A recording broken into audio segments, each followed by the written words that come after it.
마가복음 14장 53절에서 65절 말씀. 그들이 예수를 끌고 대제사장에게로 가니 대제사장들과 장로들과 서기관들이 다 모이더라. 베드로가 예수를 멀찍이 따라 대제사장의 집들 안까지 들어가서 아랫사람들과 함께 앉아 불을 쬐더라. 대제사장들과 온 공회가 예수를 죽이려고 그를 칠 증거를 찾되 얻지 못하니 이는 예수를 쳐서 거짓 증언하는 자가 많으나 그 증언이 서로 일치하지 못함이라. 어떤 사람이 일어나 예수를 쳐서 거짓 증언하여 이르되 우리가 그의 말을 들으니 손으로 지은 이 성전을 내가 헐고 손으로 짓지 아니한 다른 성전을 사흘 동안에 지으리라 하더라 하되 그 증언도 서로 일치하지 않더라.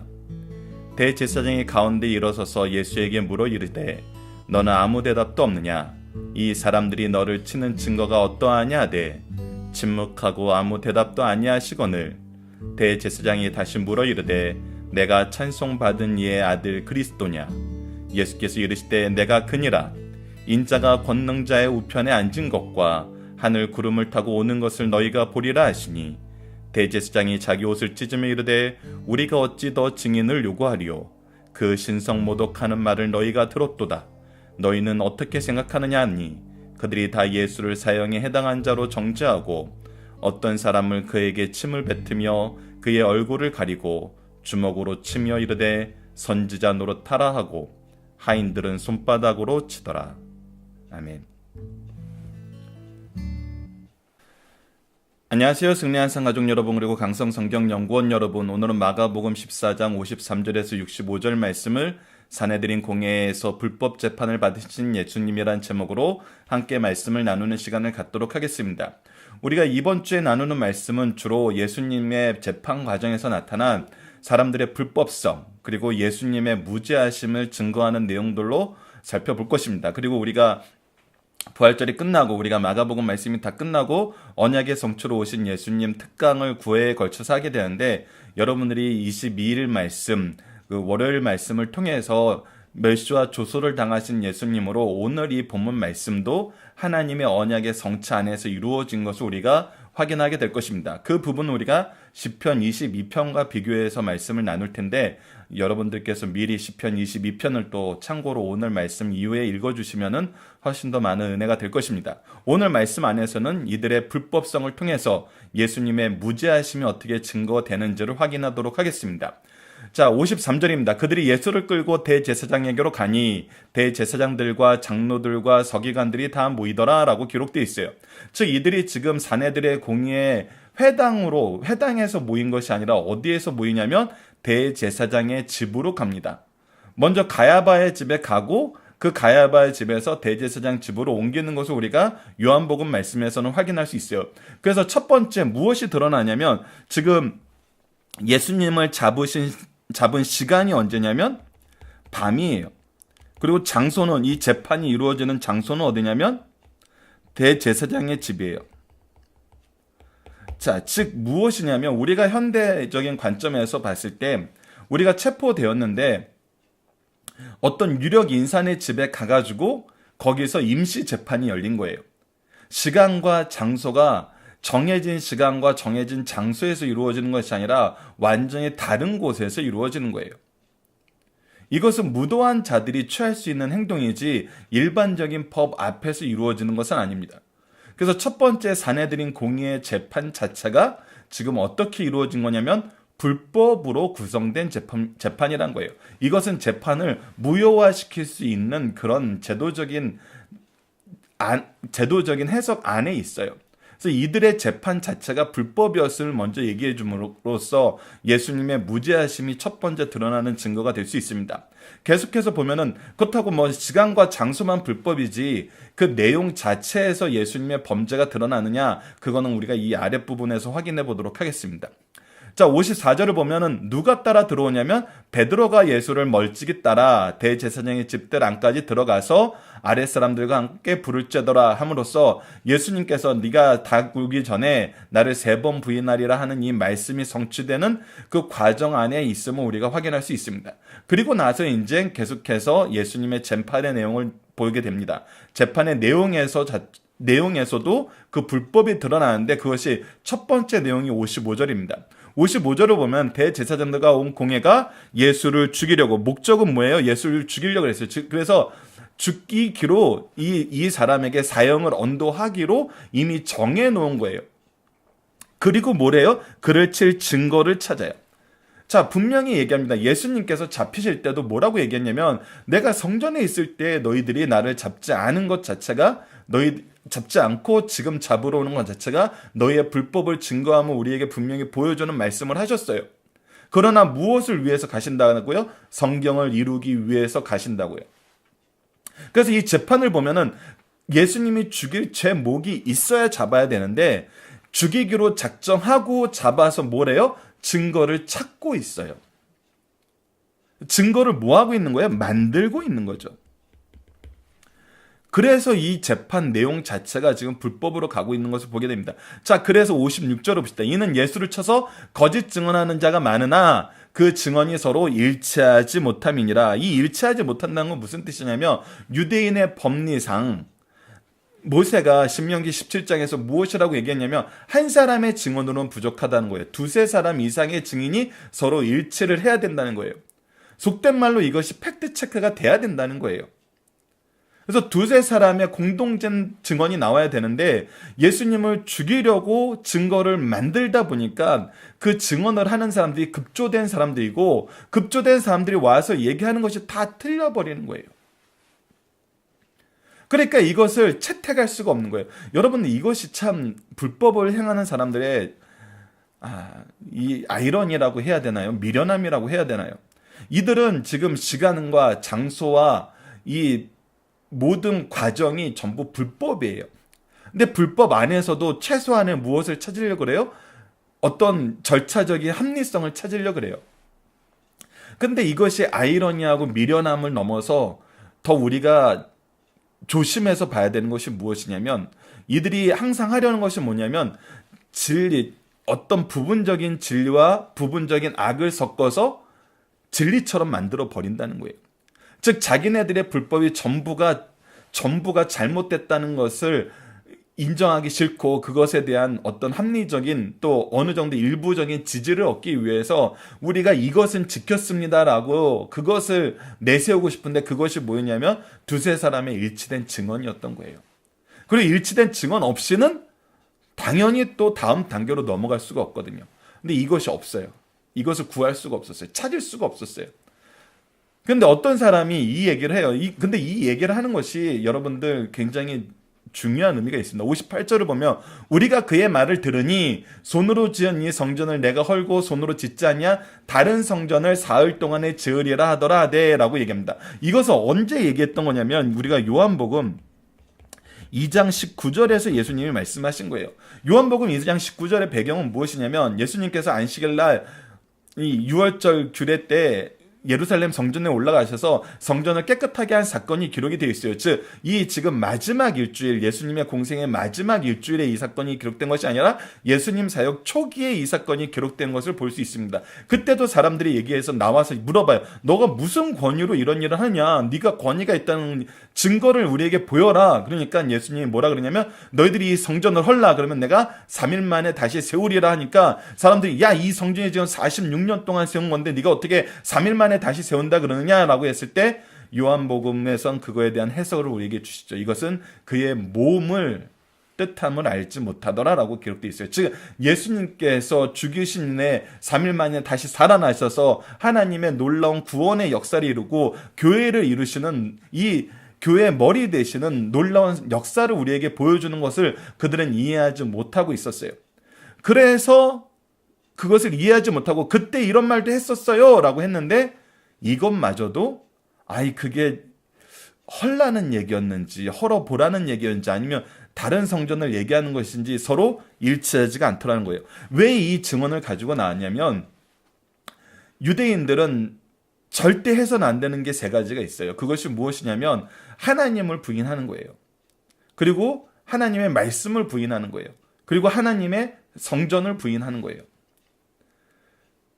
그래서 이스라엘 민족들이 가장 힘들었던 것이 무엇이냐면 이 사마리아인들이 때로는 사마리아인들하고도 이 관계가 굉장히 안 좋아졌던 것이 사마리아인들의 제사를 인정하지 않으니까 사마리아인들이 돼지피를 가지고 이 예루살렘 제단에 뿌림으로써 이 속되게 돼버림으로써 다시 정결하게 하기까지 예배가 제사가 중단된 경우가 있었거든요. 그래서 이것은 받아들일 수 없는 거예요. 근데 이 사람들 입장에서 보면은 예수님이 이 세 가지를 다 범했다는 거예요. 첫 번째는 하나님을 인정하지 않았다는 것은 무엇이냐면 내가 그의 아들이라 하는 거로 유일하신 하나님을 네가 하나님이 여러면 하나님의 아들이면 하나님이어야 되는데 신이 되어야 되는데 유일신 사상을 어겼다는 거예요. 두 번째는 세 계명을 준다 그러면서 기존에 있는 모세의 말씀을 무시했다는 거예요. 세 번째는 이 성전을 헐라 그러면서 이 성전을 무시했다는 거예요. 그래서 이것이 다 죽일 제목이 돼야 된다는 것인데 여러분들 이 58절 59절 말씀을 통해서 우리에게 무엇을 보여주냐면 이들이 이것을 자의적으로 해석하고 자의적으로 받아들였다는 거예요. 예수님께서는 지금 계속 무엇을 가르쳐주고 있어요? 삼위일체 하나님의 구원의 은혜를 가르쳐주고 있어요. 그리고 계명을 헐러 오는 것이 아니라 완성하러 오셨음을 이미 말씀을 통해서 이적을 통해서 그 사역을 통해서 그리고 우리가 이 마가복음을 끝내고 공부하게 되는 언약의 성취로 오신 예수님을 통해서 보여주는 것은 뭐냐면 구약의 모든 말씀을 이루시는 예수님을 보여주고 있거든요. 즉 예수님이 하는 것은 너희들의 관념과 너희들의 생각으로 잘못 해석하고 잘못 적용하고 오히려 사람의 법으로 하나님의 법을 어기는 그 모든 것들을 폐하고 계시는 거거든요. 그리고 성전도 우리가 나중에 무엇을 알게 돼요? 속죄의 은총을 가르쳐 주기 위해서 제사제도를 주셨고 그 안에서 하나님의 말씀의 묵상을 통해서 오실 메시아를 바라보게 주신 것이 성막과 성전이었어요. 그리고 그곳에서 우리는 무엇을 경험해요? 하나님의 임재를 경험하고 우리의 기도의 성취를 경험하고 하나님의 역사의 승리를 경험하는 곳이에요. 그걸 누가 이루세요? 예수님이 이루시죠. 그래서 그것을 얘기하는데 이 58절과 59절을 보면은 그들이 예수님의 말씀을 자의적으로 해석한 것이 얼마나 기반이 없음을, 그것마저도 서로 일치된 해석을 할 수 없음을 우리에게 보여줌으로써 예수님의 말씀이 하나님의 말씀의 성취성을 오히려 반증해주고 있다는 거예요. 그래서 증언을 얻지 못해요. 예수님이 잘못했다는 증언이 없어요, 지금. 그들의 법으로도 충족시킬 수가 없어요. 자, 그랬더니 어떻게 합니까? 털어서 먼지 안 나오는 놈 없겠지 하고 우선 잡아서 털고 있는데 죄가 없으세요. 그래서 60절에는 새로운 방법을 취합니다. 이 대제사장 가야바가 참 머리는 좋은 사람 같아요. 60절 말씀을 보면 대제사장이 가운데 일어나서 예수에게 물어 이르되 너는 아무 대답이 없느냐? 이 사람이 너를 치는 증거가 어떠하냐라고 하는 건 뭐예요? 속된 말로 유도신문을 하는 거예요. 내가 증언은 얻지 못했지만 너의 말에 책을 잡아서 그것으로 증언을 만들어 보겠다는 거예요. 그래서 유도신문은 여러분들 법정에서는 합리적인 증거로 인정되지 않고 있어요. 그것은 법리주의를 따르는 모든 나라에서는 동일한 부분입니다. 근데 뭐 하는 거예요? 유도신문을 하기 시작하는 거예요. 근데 예수님은 어떻게 하세요? 침묵하세요. 아무 대답도 하지 않으세요. 이들의 프레임이나 이들의 태도나 이들의 의도로 가지 않으시고 오직 무엇으로 가시는 거예요? 하나님의 방법과 하나님의 목적으로 향하여 가시는 거예요. 그러니까 대제사장이 이제 다시 물어봅니다. 아까도 말씀드렸다시피 세 가지 제목을 중에서 하나를 죄목으로 삼고 싶은 거예요. 그것이 뭐예요? 유일신을 부정하는 거, 말씀을 부정하는 거, 성전을 부정하는 거. 말씀과 성전을 부정하는 것은 어떻게 특별하게 서로 일치된 증언을 얻을 수가 없었어요. 그래서 이제 지금 이 자리에서 현장에서 이 사람들이 듣는 앞에서 유일신을 부정하는 것을 제목으로 만들고 싶은 거예요. 그래서 뭐라고 그러냐면 내가 찬송받을 이의 아들 그리스도냐라고 얘기해요. 우리가 요한복음 말씀에서 이미 확인했다시피 네가 한 것 때문에 우리가 너를 미워하는 것이 잡아 죽이려는 것이 아니라 네가 하나님의 아들이라고 말한 그것 때문에 너를 잡아 죽이려고 한다는 것을 우리가 요한복음 말씀에서 확인할 수 있어요. 그래서 이것이 헬라 로마 철학 안에서 그리고 그들의 신화 안에서 이루어지는 다신 사상을 받아들이는 것으로 해석해서 예수님을 죽이고 싶은 거예요. 그래서 내가 찬송받을 이의 아들, 핵심은 여기죠. 아들 그리스도냐. 네가 하나님을 인정하고 네가 그리스도라는 걸 인정해도 네가 아들이라고 말하는 순간 너는 뭐한 것이다? 신성모독하는 것이다. 그래서 우리 법으로 죽일 만한 죄가 성립되는 것이다 라는 뜻이에요. 그래서 앞에 두 개는 네가 옳다라고 얘기해도 문제가 안 되는데 아들이라는 것까지 옳다라고 인정하면 문제가 된다는 거예요. 그래서 여러분들 이것은 참 교묘한 질문이죠. 네가 그리스도냐라고 물어봤을 때 그렇다 하면은 죄가 안 돼요. 근데 내가 찬송받을 이의 아들 그리스도냐라고 했을 때는 그렇다라고 하면 죄가 되는 거예요. 그 차이의 맥락을 여러분들 이해하시겠죠? 그때 예수님은 뭐라고 얘기하십니까? 뭐라고 얘기하세요? 여러분들이 이 자리를 예수님은 뭐하는 자리로 만드시는 거예요? 예수님이 재판받는 자리가 아니라 뭐하는 자리로 만드는지를 62절에 나타납니다. 예수께서 이르시되 내가 그니라 인자가 권능자의 우편에 앉은 것과 자 보십시오. 내가 그니라 다 맞는 말이란 거예요. 찬송받을 이의 아들이며 그리스도인 것이 맞는 거예요. 베드로의 신앙 고백을 보세요. 주는 그리스도시요 살아계신 하나님의 아들이십니다. 완벽하게 이 말씀과 일치하는 것이죠. 그래서 내가 그니라 그러면서 인자가 권능자의 우편에 앉은 것과 하늘에 구름 타고 오는 것을 너희가 보리니 이것은 이제 무엇을 가르쳐주고 있어요? 예수님의 재림의 모습을 가르쳐주고 있어요. 심판주로 오시는 모습을 가르쳐주고 있어요. 이들에게 경고하시는 거예요. 그날이 온다라는 거예요. 그날을 너희들이 본다는 거예요. 너희들이 이 말씀이 사실인 걸 확인한다는 거예요. 그래서 너희들이 가지고 있는 잘못된 개념을 버리고 말씀을 통해서 아들로 오신 예수 그리스도를 받아들이라는 거예요. 그러나 이 사람들은 그거에 대해서는 전혀 관심이 없어요. 자기네들이 만들어 놓은 프레임 안에서만 생각하고 있어요. 이것을 성경적으로 확인하려 하지 않아요. 아들이라고 했네? 그런 거예요. 그래서 63절 얘기합니다. 대제사장이 자기 옷을 찢으며 이르되 우리가 어찌 더 증인을 요구하리요? 여기 있는 사람들이 다 들었잖아. 이 사람이 하나님의 아들이래. 그래서 유일신 사상을 부정하는 거래. 근데 아니잖아요, 여러분들. 성경에 구약에 이미 하나님의 현현과 그의 아들 되심과 그리고 삼위일체 하나님의 역사가 기록되어 있어요. 그래서 이것을 어떻게 만든 거예요? 이 사람은 어떤 제목으로 신성모독하는 말을 한 것으로 그의 제목을 만들어서 그것을 다 무엇이라고 해요? 너희가 들었도다. 이제 두 사람 이상의 증언이 확보되었네. 너희는 어떻게 생각하느냐니 그들이 우리가 이반의 증인이라고 다 동의를 하는 거예요. 예수를 사형에 해당한 자로 정죄하니라 해가지고 신성모독이 예수님의 죄목이 되었어요. 여러분 이분을 잘 기억해야 돼요. 사내들의 공의 불법 재판 안에서 그들이 찾은 죄목은 뭐예요? 신성모독하는 거예요. 자, 근데 우리가 다음에 빌라도의 재판을 가보면 예수님의 제목이 신성모독이 아닙니다. 여기에 또 이들의 재판의 불법성이 드러나요.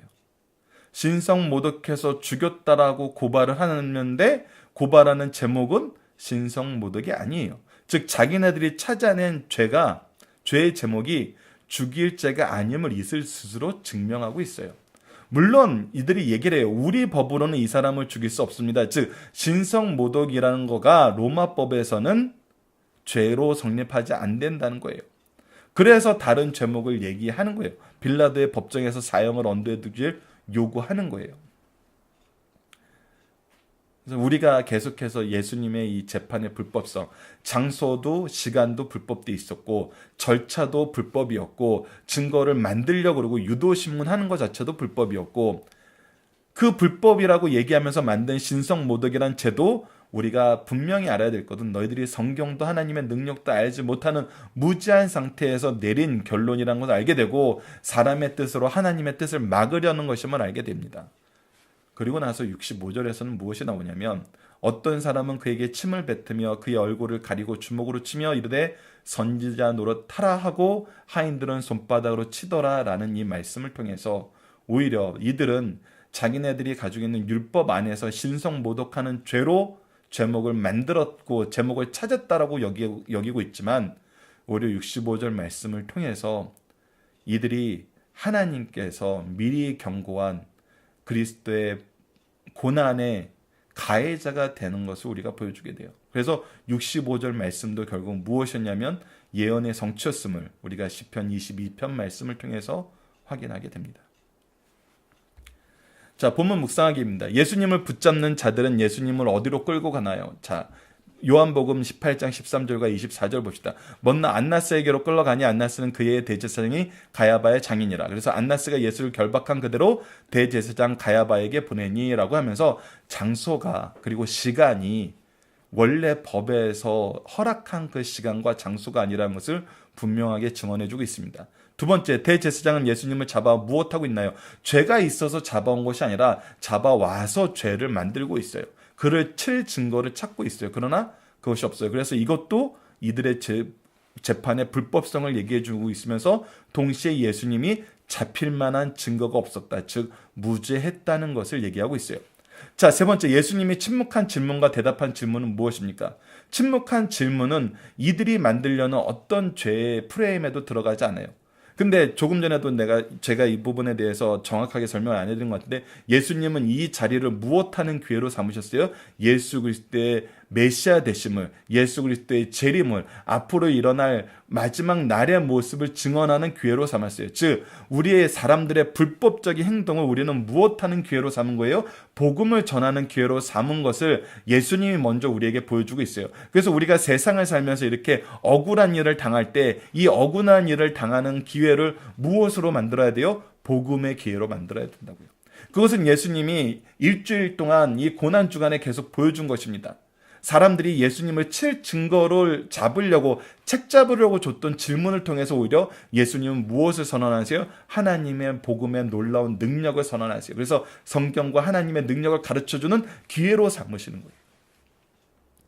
우리가 이 부분을 봐야 됩니다. 그래서 우리가 억울한 일을 당할 때에도 우리는 무엇을 보면서 나가야 되냐면 복음의 성포와 성취를 향하여 나가야 된다는 것입니다. 자, 대제사장은 무엇을 근거로 예수님에게 어떤 죄가 있다고 얘기합니까? 유도신문을 통해서 얻은 아들이라는 그 단어를 자기네들의 아들이라는 단어가 나오면은 신성모독으로 하자라고 이미 결론을 내놓은 거예요. 그것이 성경적인지 하나님의 말씀에 일치한지 그거는 중요하지 않아요. 자기네들이 이 말을 하면은 이 말을 인정하면은 신성모독이야 라고 정해놓고 참되신 하나님의 아들을 그 진리와 사실을 얘기하는 이분을 신성모독한 자로 만들어 버린 거죠. 그래서 이것을 뭐 한 거예요? 신성모독이라는 제목으로 사형을 언도합니다 라고 선언해버린 거예요. 하지만 분명히 보지만 이것이 예수님이 받으신 1심 재판인데 2심에서는 뭐가 돼요? 신성모독이니까 죽여주세요 라는 얘기를 못하게 된다는 거예요. 로마법으로는 그것이 죽일 증거가 안 돼서 죄목을 바꿔버려요. 바꿈으로 인해서 이 재판이 어떤 재판이었음을 다시 한번 얘기해줘요. 불의한 불법 재판이었음을 보여줘요. 그래서 이거는 또 무엇을 증거해줘요? 예수님께서 여전히 무죄하신 분임의 증거가 된다는 거예요. 자, 중심사단을 보도록 하겠습니다. 먼저 서론적인 부분입니다. 예수님은 겟세마네 동산에서 기도하신 후 구약의 예언대로 백성을 위한 유월절 희생양이 되어 분명히 얘기합니다. 구약의 예언대로 언약의 성취로 6월절 희생약이 되어 대속의 죽음을 위해서 나아가십니다. 이때 예수님의 제정령 하나인 유다가 선봉해서 예수님을 잡으려고 무리를 인솔하고 있어요. 이 무리들은 대제사장들과 장로들과 서기관들이 파수한 사람들이고 성전 경비대장들과 그 부하들이고 대제사장의 종들이고 로마 군대의 천부장과 군인들이에요. 이것을 통해서 무엇을 볼 수 있어요? 모든 계층의 사람들이 예수님을 잡아 죽이고 싶어하는 걸 볼 수 있어요. 세상이 예수님을 죽이고 싶어하는 것을 볼 수 있어요. 그래서 예수님은 말씀하세요. 세상이 나를 미워하기 때문에 너희들을 미워하는 거라고. 하지만 우리에게 동시에 주신 말씀은 뭐예요? 예수님이 이기셨기 때문에 담대하라고 얘기하세요. 자, 계속해서 봅시다. 예수님께서는 그 모든 것을 아시고 자신을 잡으러 오는 무리들에게 다가가 너희가 누구를 찾느냐 하시면서 순순히 체포되셨어요. 이때 예수님의 권능으로 이들이 엎드려졌지만 예수님이 허락하셔서 예수님을 잡아가신 것을 우리가 확인했었습니다. 예수를 체포한 자들은 먼저 안나스에게 보이고 예수를 보여주었어요. 이제 가야바 대제사장에게 끌고 가서 사내들인 공의 재판을 받게 됩니다. 당시 로마법의 재판 제도에서는 사형을 제외한 모든 재판은 사내들인 공의의 재판으로 종결되어 사형 권한은 로마 총독에게 있습니다. 그래서 본문의 말씀을 예수님을 죽이는 자들이 사내들의 공의의 재판하는 모습을 보여주고 있고 이것이 예수님의 처형을 위한 제1심인 것입니다. 자, 중심 사상을 하나씩 확인하도록 하겠습니다. 첫 번째, 예수님이 당하신 치욕과 굴욕을 우리에게 보여주고 있어요. 베드로전서 2장 21절로 23절을 봅시다. 이를 위하여 너희가 부르심을 받았으니 그리스도도 너희를 위하여 고난을 받았다. 분명히 누구를 위해서 고난을 받았다고 얘기했어요? 우리를 위해서 고난을 받았다고 얘기하고 있어요. 너희에게 본을 끼쳐 그 자체를 따라오게 하려 하셨느니라. 그래서 예수님은 이 불의한 고난 중에서도 무엇을 드러냈어요? 복음의 핵심을 드러냈어요. 예수 그리스도가 누구시고 앞으로 우리가 맞이하게 될 재림의 영광이 무엇인지를 보여줬었어요. 우리도 그것을 증거해야 된다는 거예요. 예수 그리스도를 증거하는 기회로 삼으려는 거예요. 그는 죄를 범하지 아니하시고 그 입에 거짓이 없으며 욕을 당하되 맞대어 욕하지 아니하시고 고난을 당하되 위협하지 아니하시고 오직 공의로 심판하는 이에게 부탁하시며 라고 얘기합니다. 모든 것은 하나님께 맡겨놓고 오직 무엇만 하셨어요? 복음만 전하셨어요. 싸우지 않으셨어요. 맞대어 전투하지 않으셨어요. 오히려 예수님의 전투의 대상은 누구였어요? 악한 세력이었어요. 죄악이었어요.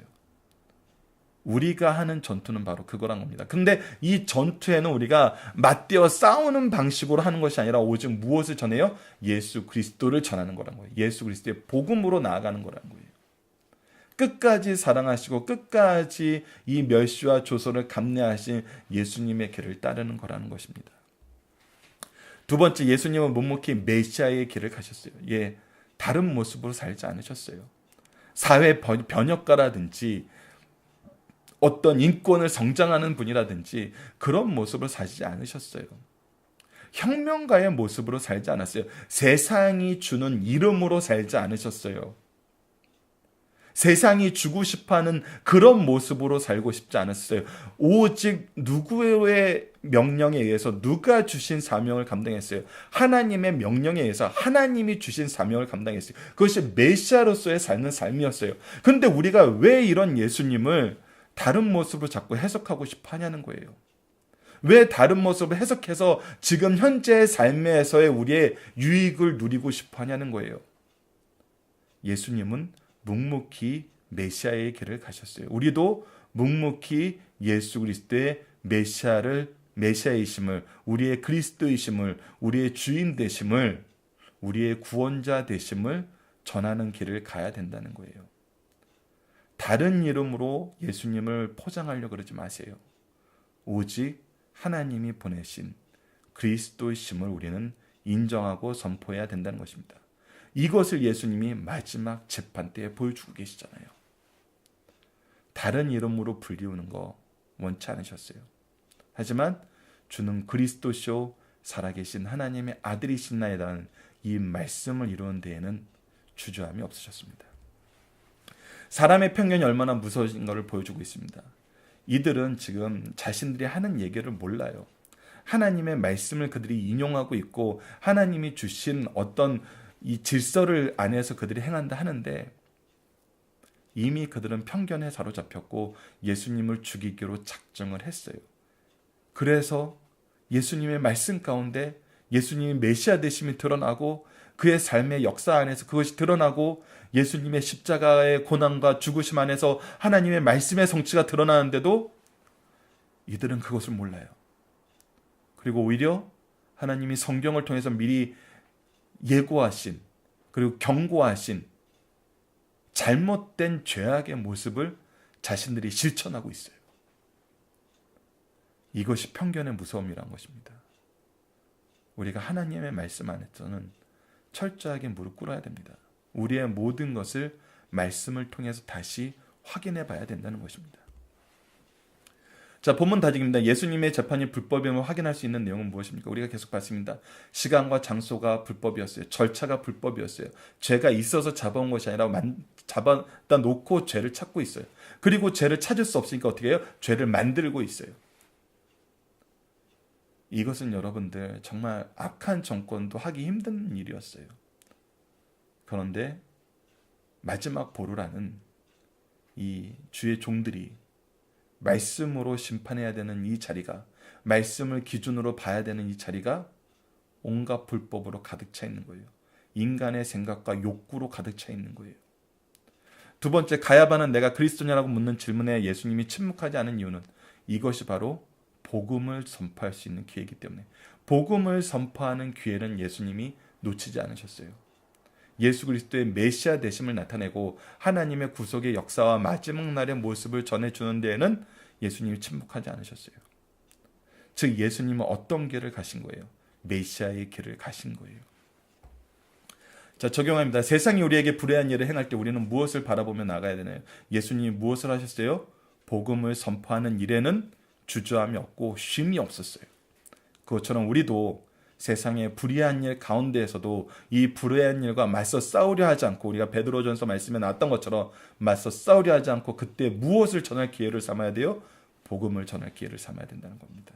그때 우리가 걱정하지 말아야 않는 이유는 뭐예요? 성령께서 우리가 무슨 말을 할지 인도해 주신다는 거예요. 그것이 예수님의 약속이었고 교회사에서 나타난 역사의 증거라는 것입니다. 하나님의 말씀의 성취의 증거라는 거예요. 우리가 무슨 말을 할 수 있을지 예수님께서 약속하신 대로 성령의 인도하심을 받아서 우리의 믿음의 선조들은 이런 일을 당할 때 복음을 선포했어요. 우리가 그래서 이 부분을 잘 적용해야 된다는 것입니다. 우리가 세상을 향하여 나아갈 때, 세상의 불법을 맞이할 때 우리가 그들과 맞서 싸우면서 하지 못하는 일이 뭐예요? 복음을 전할 기회를 놓친다는 거예요. 오히려 복음을 전할 기회로 우리에게 주신 그 장소와 그 시간과 그 상황을 우리는 싸우느라 복음을 전하지 못한다는 것입니다. 얼마나 미련한 일이란 거예요. 예수님의 사역과 비교해보고 예수님의 방법과 비교해봤을 때 오직 우리가 이것을 복음을 전하는 기회로 삼읍시다. 복음을 전하는 기회로 삼읍시다. 그때 성령의 우리에게 주시는 열매와 승리를 경험할 수 있어요. 그때 우리는 승리하는 삶을 살 수 있는 것입니다. 말씀을 기초로 기도하기를 통해서 마치겠어요. 이번 주 공동 기도 제목은 무지하신 예수님의 대속의 십자가를 바로 알고 바로 믿고 바로 전하게 하여 주옵소서. 우리가 이 재판 과정을 통해서 예수님이 율법으로도 세상법으로도 죄가 없음을 분명히 봅시다.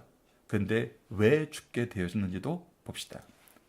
자, 오늘 말씀을 통해서 하나님, 어지러운 세상 속에서 불의한 자들의 공격 속에서도 우리에게 복음을 전할 기회를 주시고 성령을 통해 복음의 기회로 선용할 지혜와 용기와 믿음과 사랑을 주소서.